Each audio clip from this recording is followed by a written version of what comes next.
Irmãos, como dizíamos na oração, nós passaremos o mês de agosto tratando sobre missões. Este é um mês extremamente importante para a Igreja Presbiteriana do Brasil, porque nós tratamos sobre missões. Eu dizia domingo, missões é algo que precisa tomar o coração de todos nós, independentemente do mês em que nós estamos inseridos. E nós iremos tratar um pouco sobre isso. Uma característica de uma igreja missiológica é uma igreja que não consegue se esconder. Essa igreja não consegue se esconder, pelas razões que estão postas em Mateus capítulo 5. Eu quero te convidar a ir comigo, Mateus capítulo 5, e vocês vão entender a gravura que está aí projetada. Mateus 5, versos 14 a 16. Gente, está aqui, uma igreja que não consegue se esconder, uma igreja que jamais conseguirá se esconder. E nós entendemos isso porque o texto de Mateus capítulo 5, versos 14 a 16, nos fala sobre isso. Diz assim: vós sois a luz do mundo, não se pode esconder a cidade edificada sobre um monte, nem se acende uma candeia para colocá-la debaixo do alqueire, mas no velador, e a candeia alumia a todos os que se encontram na casa. Assim brilhe também a vossa luz diante dos homens, para que vejam as vossas boas obras e glorifiquem a vosso Pai que está nos céus. Pode passar a próxima, por gentileza. A ideia aqui, eu coloquei essa imagem, gente, para que possamos ter a noção de que quando o autor Mateus registra as palavras de Jesus dizendo: vocês não podem se esconder como igreja. Eu penso nessa imagem, gente, de uma cidade que está edificada sobre os montes. É impossível não vê-la, é impossível não perceber a existência desta cidade. É interessante que a Bíblia faz um comparativo à nossa vida, de que é impossível viver uma vida com Cristo disfarçado, escondida, distante de uma influência social, em todos os âmbitos, em todos os aspectos. Eu comprei o livro, irmãos, do filho do Hamas, quando foi apresentado aqui há 15 dias atrás. Eu comprei esse livro, estou lendo esse livro, do Mossab Youssef. O livro conta a história de Mossab Youssef, que é de uma herança extremamente pesada ali na Palestina. O seu avô, assim como o seu pai, ele é um dos 8 fundadores do Hamas. E Mossab Youssef, ele vem de uma herança dentro dessa perspectiva de continuidade, mas ele é alcançado pela graça do Senhor. Ele é alcançado pela graça do Senhor Deus, pela bondade de Deus, e ele se entrega a Jesus. E ele abre o seu livro dizendo: olha, família, eu quero pedir perdão a vocês. Vocês, quem sabe, não irão entender a minha postura, porque eu sou visto por vocês como um traidor. Eu sou um traidor para vocês.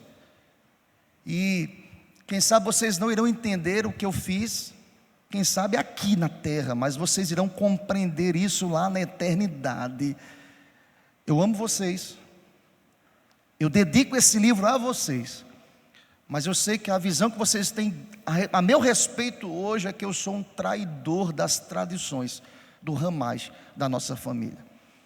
Gente, o livro é fantástico, quero indicar a vocês. Quem não comprou, compre esse livro. O Doge tem na sua livraria aqui, propaganda. Ele não está nem aqui, está viajando. Tem o filho de Hamas. História fascinante, gente. Você senta, numa sentada, você lê esse livro, que o livro é fantástico, impressionante. Alguém que quebra, porque tem a consciência que mesmo sofrendo as retaliações que ele sofreu, e o livro vai apresentando isso, gente. Para vocês terem uma ideia, lá na introdução do livro, lá no início do livro, ele vai dizer o seguinte: ainda com essa tradição do Hamas, do seu avô, do seu pai, eles são referências. Há uma palavrinha no Islã que traz essa ideia de que eles eram sacerdotes do Islã, eles eram referências como liderança no Hamas. E por ser neto dessa família Youssef, filho, ele é capturado pelo exército israelita aos 18 anos de idade e leva uma surra, gente. Ele diz: o que é que eu fiz? Só porque eu sou neto. Ele apanha de forma pesada, e ele diz que sofre ali na carne, na pele, a dor. Mas em algum momento ele vai dizer: não, muito mais sofreu Cristo por mim, porque ele foi liberto, ele entendeu a proposta do Evangelho, a proclamação do Evangelho, e por ser alcançado pelo Evangelho, ele teve a consciência que mesmo tendo essa ruptura familiar, mesmo agora sendo perseguido pela sua própria família e sendo colocado como traidor, ele não poderia se calar diante daquilo que Deus fez no seu íntimo, no seu coração. Não se pode esconder uma cidade que fora edificada sobre os montes. Essa imagem traz para a gente algumas reflexões, gente. Eu penso que nós iremos pensar esse mês sobre a nossa identidade. Ou seja, nós precisamos entender o que é ser igreja. O que é ser igreja? Passa o próximo slide, Moisés, por favor. Ir à igreja é fácil, difícil é ser igreja. É muito fácil estar aqui louvando, cultuando, tendo tudo que corrobora para esse contexto religioso, dar testemunho aqui, pregar aqui, falar sobre, mas o grande desafio para mim e para você é justamente externar as marcas do que é ser igreja. Uma igreja que não se esconde, que é o nosso primeiro tema. Uma igreja que persevera na verdade, que não negocia os valores da verdade, que será ministrado na próxima quarta. Uma igreja que é perseverante na comunhão, na outra quarta. E uma igreja que serve a Deus no mundo. Qual é a proposta no mês de agosto? É fomentar entre nós, queridos, há um compromisso do que é de fato ser igreja. Ser igreja é ter a consciência que nós estamos sendo vistos. Eu fiquei pensando sobre isso, irmãos. Não nos faltam livros, cursos, métodos, eventos, que tem como proposta ajudar as igrejas a também traçarem metas quanto ser uma igreja missionológica, missionária. Nós sabemos disso. Pessoalmente eu tenho muitos livros que falam sobre missões. O grande problema é que muitas vezes nós temos a teoria sobre isso, e a minha ideia com essa proposta e tema é fomentar entre nós a ideia de ser igreja, de entender que nós não estamos escondidos dentro do nosso casulo chamado templo. Nós precisamos entender que nós fomos chamados desde a grande comissão, Mateus 28, para vivermos lá fora. E nós iremos entender um pouquinho aqui na caminhada hoje à noite, entender a nossa postura enquanto igreja.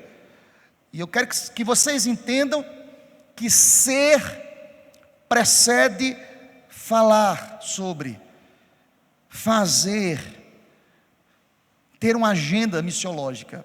Ser igreja traz e revela-nos a natureza da igreja, aquilo que nos caracteriza, que é diferente, irmãos, apenas de uma metodologia como igreja, apenas uma teoria sobre igreja, apenas bons temas sobre igreja. Mas eu sou igreja não quando eu estou simplesmente inserido dentro da instituição. Eu sou igreja quando eu estou no meu apartamento e tenho uma família que todos os dias pega lixo ali na porta do meu apartamento, e eu desço, converso com eles e falo: olha, o que é que vocês precisam? Isso é ser igreja.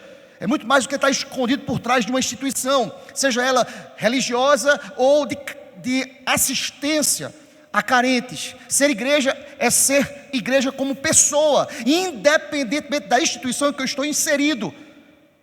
Eu posso estar inserido dentro de uma instituição que olha de forma macro as pessoas, mas eu não estou sendo igreja como Filipe.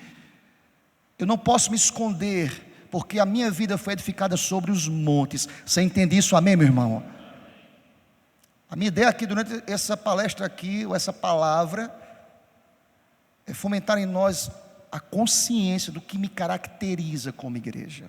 Se você prestar atenção, o texto está inserido dentro daquilo que Cristo aponta para o que é ser discípulo. O que é ser discípulo? Há uma individualidade aqui presente aqui. Há algo que nos caracteriza. E é fato, irmãos, se há um consenso entre nós aqui, eu poderia abranger nas mais diversas igrejas, nas mais diversas denominações, e eu tenho ouvido isso, pregado sobre isso, lido sobre isso, é que os dias são difíceis, irmãos. É verdade ou não é, gente? Os dias são difíceis, extremamente desafiadores os dias. Mas eu quero lhe dizer que nós, como igreja, essa igreja que não se esconde, está sendo chamada a dar a sua contribuição única neste contexto que nós entendemos como um contexto difícil. Eu preciso entender que eu sou igreja, eu preciso entender que eu contribuo. E aí, qual é o meu paradigma para isso?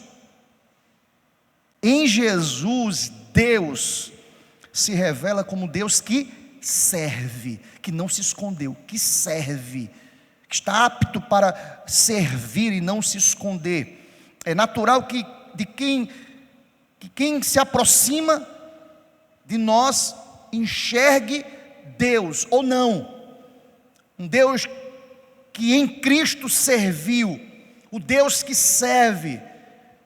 Eu sou inspirado a servir quando eu olho para o comportamento de Jesus. Jesus levanta-se aqui neste sermão do monte e diz: vós sois, eu sou a luz do mundo e vós sois. Vocês não podem se esconder, porque é fácil ser igreja escondido, muitas vezes dentro desse casulo que nós chamamos de igreja.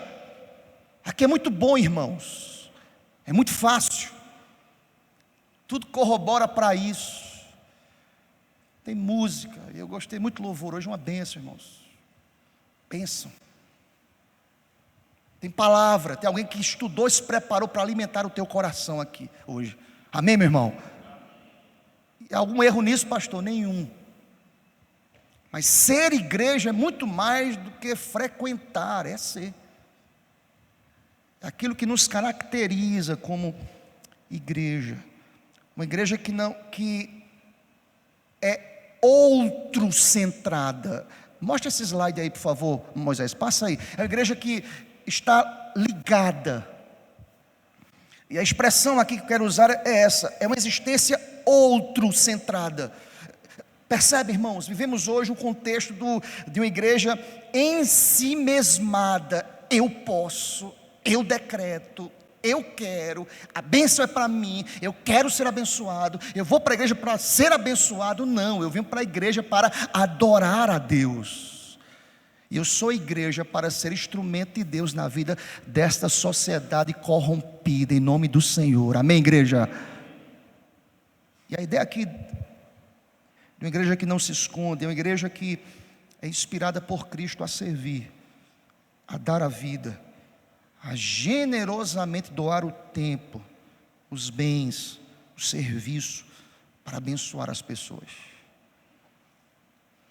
Vocês percebem como muitas vezes nós nos acostumamos, nós olhamos para esse texto que diz: vocês não podem se esconder, e nós nos escondemos muitas vezes. É verdade ou não é, irmãos? Deixa eu ser bem prático com vocês. Nós esperamos campanhas para ajudar o próximo. Tem que ter alguém aqui na frente. Vamos fazer uma campanha para ajudar o próximo. Queridos, eu não vou entrar nos méritos nem nas nuances aqui na vida de ninguém. Eu quero que nós olhemos para o que o texto quer nos dizer. Eu não posso me esconder. Jesus não se escondeu, Jesus se apresentou. Jesus fez esse paralelo, dizendo: se eu sou, vocês também são. Se eu vivo assim, vocês devem viver assim. Se a luz está iluminando, está visível, quem passa enxerga esta cidade edificada sobre os montes, assim devem ser os meus discípulos, queridos. Tem um escritor chamado Bonhoeffer, que é um pastor teólogo luterano, viveu o início do século XX, final do século XX. Ele fez resistência ali, de maneira muito veemente. Ele foi um dos membros da resistência alemã antinazista. E Bonhoeffer, homem de Deus, teólogo, comprometido com Deus, ele disse em um dos seus livros: a igreja só é igreja quando existe para os outros. Eu vou repetir o que ele falou. A igreja só é igreja quando existe para os outros. Quando ela é ensimesmada, quando ela entrega a si mesma, ela não cumpre a sua característica de igreja. E aí, irmãos, eu não quero nem colocar nesse pacote aqui essas igrejas que estão aí só tirando o povo. Quero nem colocar no pacote, porque eu pessoalmente nem considero igreja. E tirar é financeiramente, sobretudo, gente. Emocionalmente desgastam as pessoas, mas financeiramente estão ali só para retirar das pessoas. Bonhoeffer vai dizer o seguinte: ser igreja é existir para os outros. Na contramão, próximo slide, por favor. O slide está muito bom não, mas na contramão desse slide aí, ó, de uma igreja e de uma religiosidade ensimesmada. Eu poderia dizer que isso é aberração à luz da Bíblia. Isso é, irmãos, uma deformidade daquilo que Cristo, o Senhor, pensou para a igreja. Isso é uma deformidade da igreja. Vocês percebem? Os louvores são humanistas. Isso já parte da adoração, já começa errado, irmãos. É que eu posso, eu vou vencer, eu quero, eu sou mais que vencedor, eu sou filho do rei. É só para a pessoa, em si mesmada essa igreja. Uma igreja que só fala de si mesma. Uma igreja que enaltece ela mesma. Uma igreja que promove louvores aos homens. É o ego. Isso foge ao padrão estabelecido por Cristo, meus irmãos. Isto é uma aberração. Eu queria parafrasear uma frase, irmãos, de alguém dizendo o seguinte: a igreja que não existe para servir, não serve para existir. Se eu sou igreja e não sirvo eu não existo para servir, eu não sirvo para existir. Por que eu estou aqui? Por isso que é muito melhor dar do que receber. Vocês percebem que, eu fiquei pensando sobre isso. Algumas pessoas que estão ali há trocentos anos da igreja só recebendo, e só vive em crise. Tem alguma coisa errada, irmãos. Só vive fraco espiritualmente, só vive trôpego. Tem alguma coisa errada nessa religiosidade, irmãos. Ela é pesada. Vocês estão entendendo isso? Amém, irmãos? É só ouvindo palavra. Irmãos, tem que ouvir palavra, mas a palavra tem que promover no meu coração ser igreja. E ser igreja é ser você individualmente lá, em todos os ambientes em que você está inserido. Muitas vezes nós nos escondemos por trás da instituição. A proposta aqui, queridos, é uma igreja fora. É a igreja que vai para fora. Pode passar o próximo slide, por favor, Moisés. É uma igreja para fora, além dos muros, não uma igreja intramuros. Muito bom, é maravilhoso. Quem não gosta, eu fico muito feliz ao chegar aqui e ver essa igreja lotada aqui. Assim deveria ser em todos os cultos, porque é bom estar na presença do Senhor. Um dia na presença do Senhor vale mais do que 1000 lá fora. E aí o autor do Salmo 84 diz assim: eu quero estar apenas nos umbrais do templo, a porta. Deus, eu não preciso de um lugar de honra. Para estar em tua presença no templo, eu quero estar apenas nos umbrais, na porta. É melhor, Senhor, do que estar longe do templo. O salmista poeticamente escreveu. É incomparável, irmãos, é bom demais. Que bom que vocês estão aqui hoje à noite, graças a Deus por isso. Mas eu preciso receber, eu preciso viver esse evangelho lá fora. Irmãos, vejam bem, olha o que eu estava pensando. Muitas igrejas se perdem, muitas vezes, eu quero que vocês me entendam, em um ativismo religioso que às vezes ele é improdutivo, quando ele não produz no meu coração a vivência e as características de ser igreja. Eu vou repetir. Às vezes eu estou no automático, no ativismo religioso, e eu perco os detalhes do que é ser igreja. E nesse ativismo eu aprendo a amar uns aos outros, e eu estou tão envolvido com isso, que eu estou igual o sacerdote muitas vezes que passa e tem um moribundo no caminho, machucado. e eu nem olho para ele, porque eu estou aprendendo a amar uns aos outros na igreja. Não é contraditório, irmãos? Às vezes tem um vizinho no meu apartamento, uma vizinha, que apanha do marido, e você como igreja está escondida na rocha. Não sei como você consegue se esconder como igreja. Você está entendendo aí o que é essa igreja? Como assim, pastor? O que eu posso fazer? Muita coisa. Você pode denunciar, você pode ligar, você pode ser igreja. Você não pode se esconder. Ser igreja é muito mais do que teorizar, irmãos. Aquele ditado popular: em briga de marido e mulher, ninguém mete a colher. Você é uma cidade edificada sobre a rocha, querido. Isso é ser igreja. Isso é fazer a diferença. Isso é ser sal e luz desse mundo. Isso é essa completude, essa característica. Então vejam, irmãos, algumas pessoas enredadas em ativismo gospel, deixa de ver coisas simples, de ser igreja no dia a dia, de alguém que necessita, de alguém que carece, de alguém que quer atenção, de alguém que quer conversar com você, mas você não tem tempo, você está enredado em atividades. Alguns meses atrás, e permitam-me, queridos, tem um senhor que não mora mais no nosso apartamento. Nós temos algumas pessoas aqui que eu já estou transformando o Gruta Palace em Gruta Palace Igreja Presbiteriana do Farol, porque várias famílias moram lá no condomínio que eu moro. Bênção. E tem um senhorzinho, ele não mora mais conosco. Eu acho que ele tem Alzheimer. E ele, por vezes, ele senta na recepção do condomínio. E nós vivemos aquela loucura, né? Entra, sai, passa. Seu Antônio, opa, seu Antônio. Você já dá aquela carreira que você está com pressa, né? E uma vez Deus me incomodou sobre isso. Eu tinha muita coisa para fazer. Dizia assim: sente, você nunca parou para sentar com ele. E ali eu sentei, irmãos. Verdade é que ele passou 1h40 conversando comigo. 1h40. Descobri que ele foi goleiro do Sport em Recife, pernambucano. Porque você sabe que aquele que tem Alzheimer, ele lembra das coisas antigas. Ele começou a contar a história dele toda. 1h40. Irmãos, e para sair depois de 1h40 deu trabalho. Eu disse: Antônio, eu preciso ir embora. Vocês percebem? Na vida do seu Antônio, detalhe, depois dessa minha conversa com ele, ele veio 2 domingos aqui para a igreja à noite. Sabe o que ele disse? Pastor, eu posso ir na sua igreja? As pedras clamam. Depois conversei com ele, deu uma atenção de 1h40. Posso ir na sua igreja? Pode. Eu trouxe o Antônio aqui para a igreja, ficou sentado aqui, ó. Vocês percebem, irmãos? Não se esconde uma cidade, são coisas práticas.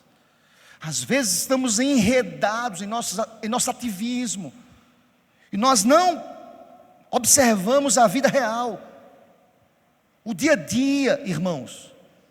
Deixa eu contextualizar de maneira mais ampla.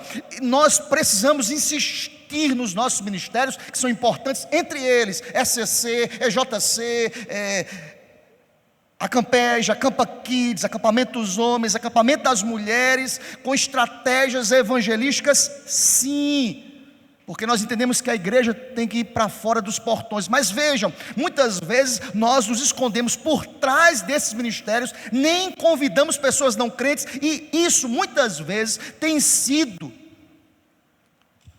um impedimento para que eu traga pessoas não crentes no domingo aqui para a igreja. Deixa eu fazer uma pergunta bem prática: quantas pessoas você convidou para vir para o culto domingo que vem aqui para a igreja? Ah, pastor, ninguém tem mais essa característica evangelística. Não se esconde. Não é aqui que nós estamos sendo abençoados. Devemos trazer aqueles que precisam dessa luz, dessa graça. Vocês percebem como nós estamos enredados em nossos compromissos como sacerdote e o levita? Nós não temos tempo para os moribundos que estão no caminho. Isso é ser igreja. Igreja não pode se esconder. Vocês entendem isso, amém, irmãos? Vocês percebem como, mas eu tenho muitos compromissos na igreja. Eu não posso me esconder. A cidade não está edificada dentro da igreja. A cidade está edificada sobre os montes.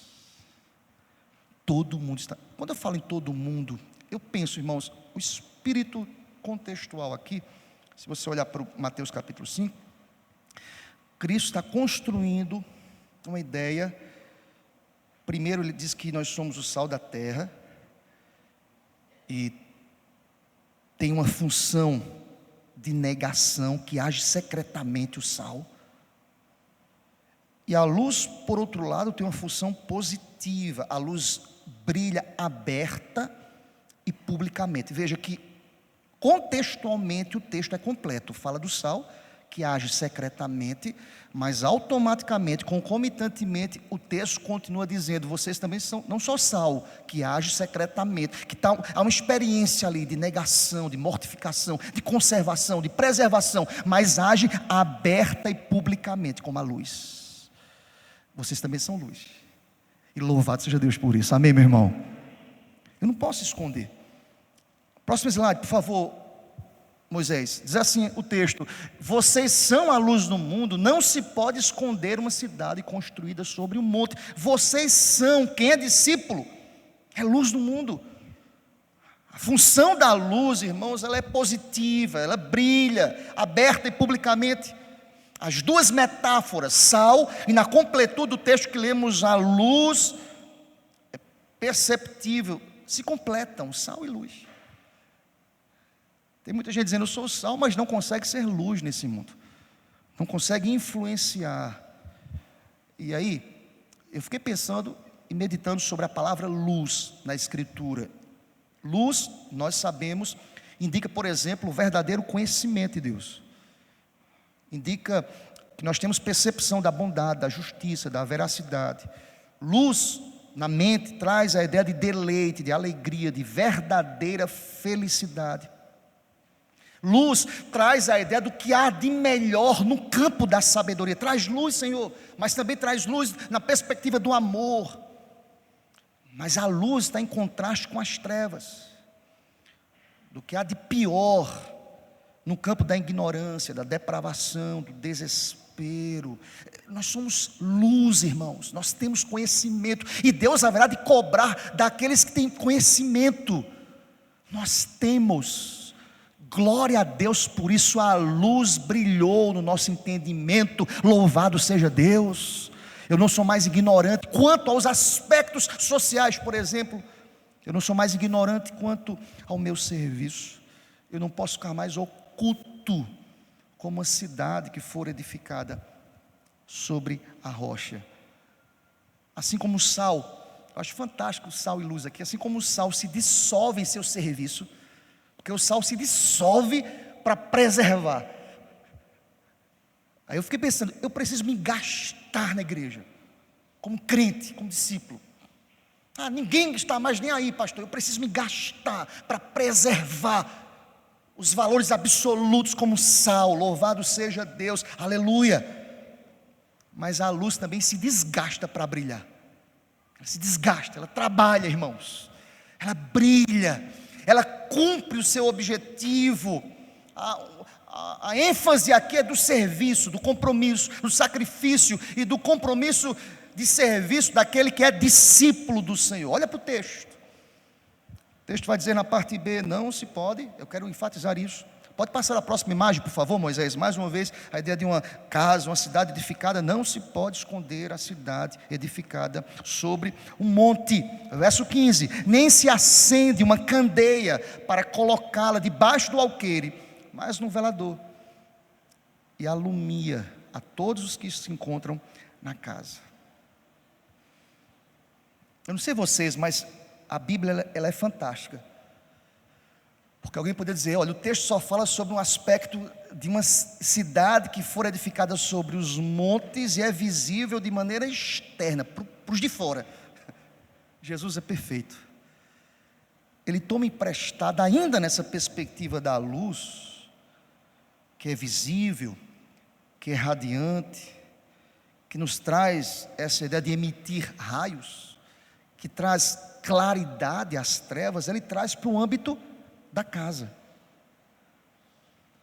Pode passar, Moisés. A candeia está aí, pronto, justamente está aqui, essa aqui, pode deixar essa aqui. Se você for numa casa no sertão de Alagoas e Pernambuco, e uma casa 6 da noite, ninguém tem mais o que fazer, mas se liga uma candeia, aquilo que é trevas se torna visível, claro, se torna luz. Para nós aqui que vivemos nessa luminosidade toda da grande cidade, às vezes nós não compreendemos a importância de uma candeia. Para nós passa desapercebido. Me faz lembrar, irmãos, para quem é mais antigo da igreja, quando nós realizávamos acampamentos lá no Roberto, lá em Joaquim Gomes, quando faltava energia, alguém ligava ali um celular, que tinha bateria ainda, um celularzinho, ou alguma coisa, uma lanterna. Era impressionante a influência dessa única lanterna num ambiente de trevas, de falta de luz. O que Cristo quer dizer? É a começar em mim, na minha casa, a candeia que é ligada ali. Eu preciso viver e ser igreja a partir do meu âmbito familiar, porque essa candeia, essa lâmpada fornece luz, ela brilha. E sabe o que Jesus está dizendo aqui? Quem seria tolo? Olha o que diz o texto. Quem seria tolo de acender uma dessas lâmpadas, ou essa candeia, e que tem um propósito de iluminar todo o ambiente, e alguém cobrisse com um alqueire? Ninguém faria isso, é tolice. Não tem como, querido. Você nasceu, e aqui não é fala de pentecostal não, tá, querido? Você nasceu para brilhar. Você pode dizer amém, meu irmão? Você nasceu para brilhar. Assim, brilhe. Quem disse isso? Jesus. Brilhe. Se você não está brilhando, se você, olha a ideia do texto. O lugar que você está inserido, você tem que brilhar. Em casa, na rua, você não consegue se esconder. A ideia é que a lâmpada já acesa, assim como a casa, assim também, irmãos, nós entendemos à luz desse texto que a candeia, ela é colocada em lugar de destaque na casa. A casa é edificada sobre os montes em lugar de destaque. Nós estamos sendo vistos e nós precisamos propor ao ambiente que nós estamos inseridos essa visibilidade, irmãos, porque não se pode esconder nem a cidade que foi edificada sobre os montes, nem a candeia que foi acesa em casa. Não pode. Todos precisam receber a influência, na casa ou fora dela, dessa luz, que é a luz de Cristo em nós. Aleluia. Sabe o que Jesus falou? Próximo slide, Moisés, por favor. João 8, versículo 12. Vamos ler juntos? Toda a igreja. Falou-lhes, pois, Jesus outra vez, dizendo: eu sou a luz do mundo. Quem me segue não andará em trevas, mas terá... Você crê nisso, meu irmão? Amém? Quem me segue, os crentes coletivamente são a luz, mas individualmente são luzes. Vocês entendem isso, irmãos? Nós projetamos a luz de Cristo. Me fez lembrar de Paulo aos Filipenses capítulo 2, versículo 15, que diz assim: para que vos torneis irrepreensíveis e sinceros, filhos de Deus inculpáveis, no meio de uma geração pervertida e corrupta. Filipenses 2,15, olha como ele termina: na qual resplandeceis como luzeiros neste mundo que está em trevas. Nós coletivamente somos a luz, e individualmente somos luzes, luminárias. Devemos brilhar neste mundo, irmãos. E aí eu preciso entender isso, meus queridos irmãos, é que essa luz não é promovida por nós mesmos, mas Ele é a luz do mundo. Essa luz não é fruto da minha capacidade, é a graça de Deus. E quando Ele diz: brilhem, seja luz, nós precisamos entender que nós refletimos a luz de Cristo. Passa o próximo slide, por favor, Moisés. Seja luz em meio às trevas. Seja luz. Está aí, ó. Mesmo que individualmente, um contexto difícil, alguém pode dizer: quem sou eu? Alguém pode dizer, problema de quem recebeu um cargo para cuidar da sociedade. Seja luz. Quem sabe aquela família na calçada da tua casa, que se acostumou com ela. Quem sabe alguém no trajeto da igreja, da casa para a igreja, que você já acostumou. Isso passa desapercebido. Seja, não é minha incumbência guardar ou cuidar. Quem sabe você pode pensar, quem recebeu a responsabilidade que cuida? Nós somos luzeiros, irmãos. Nós somos igreja. É interessante que a palavra aqui no verso 16, olha comigo o verso 16, estamos terminando. O texto diz, assim brilhe também a vossa luz. Diante de quem, irmãos? Dos homens. O texto diz, diante dos crentes da igreja, muito mais do que isso, irmãos. Diante dos homens. Olha que coisa fantástica. Para que eles vejam as boas, o que, irmãos? As boas obras. De quem? Dos luzeiros, dos crentes, da minha vida. As pessoas precisam ver Jesus, porque o texto completa, e glorifique ao Pai que está nos céus. Não é para a gente não, irmãos. Não é para a gente não. Não é para fazer uma live não, que você tiver. É você e Deus. Você e Deus. Eu sei que Deus tem usado pessoas aqui, seja Deus louvado para sempre, aleluia. Nós devemos refletir, irmãos. Nós somos a luz do mundo, assim brilhe também a vossa luz. Interessante que quando eu olho para esse texto, eu penso que algumas pessoas interpretam assim, eu tenho que ser o melhor, eu tenho que me destacar, eu tenho que ganhar mais. As boas obras. Está amarrado o contexto, irmãos. Não pega texto solto não. O contexto aqui está amarrado. Brilhe através das obras. Brilhe através do serviço, brilhe ajudando o próximo, brilhe sendo aquilo que nos caracteriza em nome do Senhor. Reflitam Jesus. E aí, lendo o comentarista, ele falou o seguinte: Jesus é o sol, os crentes são semelhantes à lua, refletindo a luz do sol. Fora de Cristo, eles não podem brilhar. Glória a Deus por isso. Amém, meu irmão? Cristo é o sol, nós somos a lua, nós refletimos a luz do sol. Sem Cristo nós jamais iremos brilhar. A luz elétrica, ela não pode emitir luz por si mesma. A luz elétrica só comunica luz somente quando conectada e ligada à corrente elétrica, seja ela através de uma geradora de luz solar, como nós temos aqui na igreja. Ela precisa ser conectada. Ela só comunica quando está ligada. De modo que essa corrente gerada na central elétrica lhe transmita energia.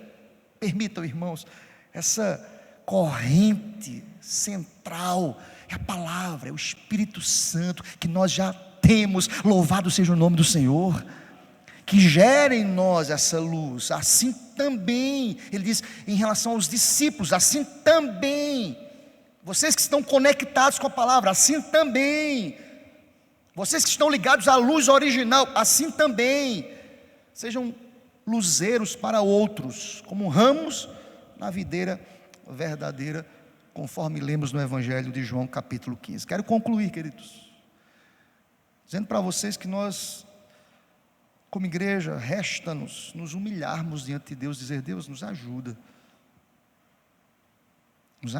como igreja.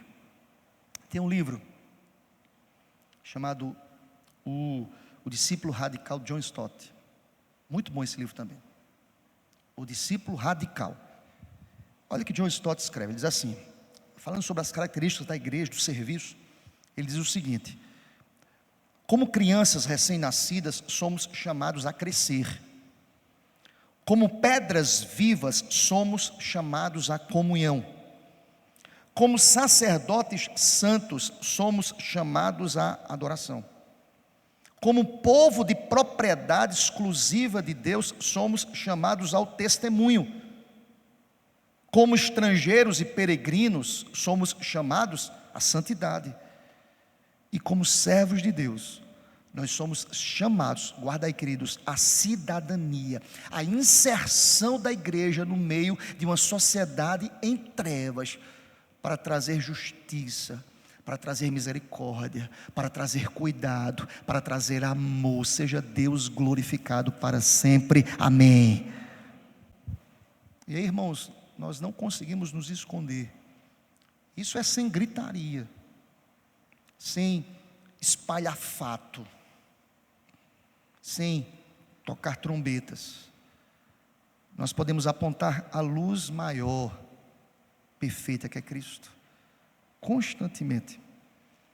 E posso lhe dizer assim: brilhe a luz em meio às trevas. Que Deus aplique essa palavra ao nosso coração, em nome de Jesus. Eu posso olhar o próximo com misericórdia e apontar o Pai que está nos céus. Que Deus nos desperte, irmãos. Deus traga o coração da gente a consciência, a compreensão do texto. Que eu possa entender o que Cristo quis dizer sobre discípulos.